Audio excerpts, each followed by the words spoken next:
Up high and away, a stranger has been looming in the distance. What we know and more, today on Carlsbad Community Radio.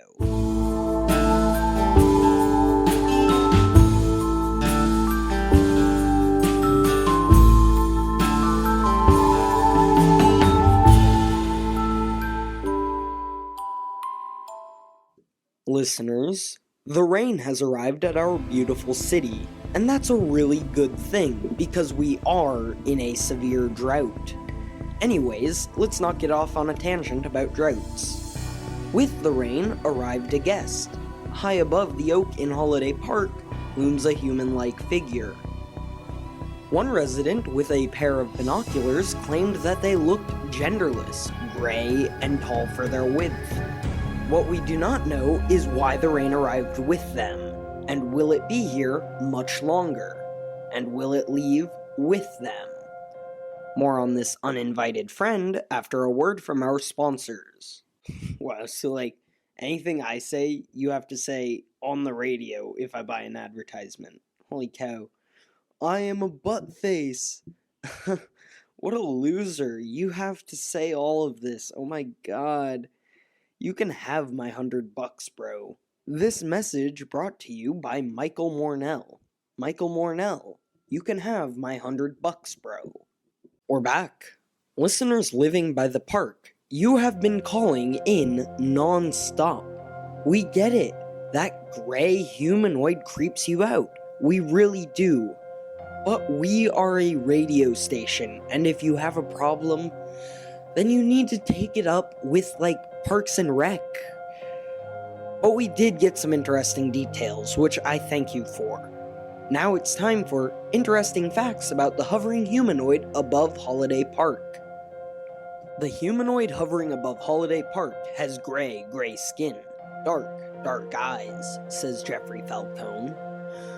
It telepathically communicates with one resident who wished to remain anonymous because of the horrible things it said it would do soon. The resident, of course, is Nancy Molina. Nobody likes a tattletale, Nancy. The humanoid has apparently been slowly falling, and simply exists in a different type of time than the rest of us, reports several unnamed children inhabiting the house on the corner. Thank you all for this new information.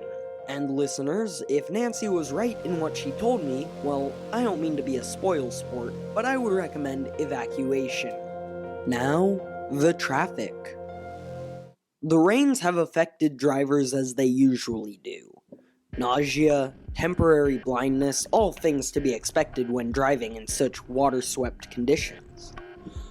One accident in particular consists of a large disc, much larger than the width of the freeway, but much flatter than any of the cars. Well, that is to say the cars that are not trapped below its rotund, pancake-like self. It appears to be simply a circle made of... well, I can't really say for sure. It just kind of looks brown. Maybe it's dirt. It looks like a mess. Sounds like a problem for another government branch. Listeners, something has triggered the siren again. This is the third time this year. I can't believe it. Anyways, stay inside because something bad is probably happening. I'm just awaiting a fax. You know what?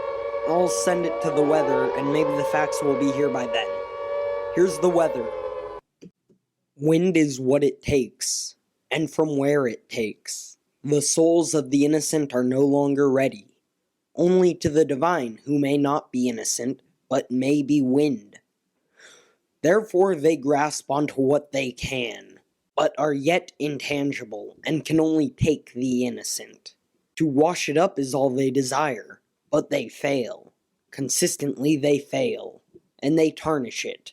They make it black and brown and give it back, but it's no longer of use, for by that time they have grown, soured, and divined, only completing what is a vicious cycle. A cycle not unlike the weather. Alright, listeners, I have the facts, but the siren seems to have subsided. It reads as follows. Dearest government employee, We regret to inform you that the mysterious leak in funds has prevented us from being able to afford your services. The following services will continue on borrowed money: school systems, police department, and the emergency religious pilgrimage team of 1874. We know this is an inconvenience, and we are looking into how the funds have drained. Services will return at the latest date of March 30th, 2093. Until then, we wish you luck. Well, that doesn't sound like the greatest thing that could happen to me, a government employee.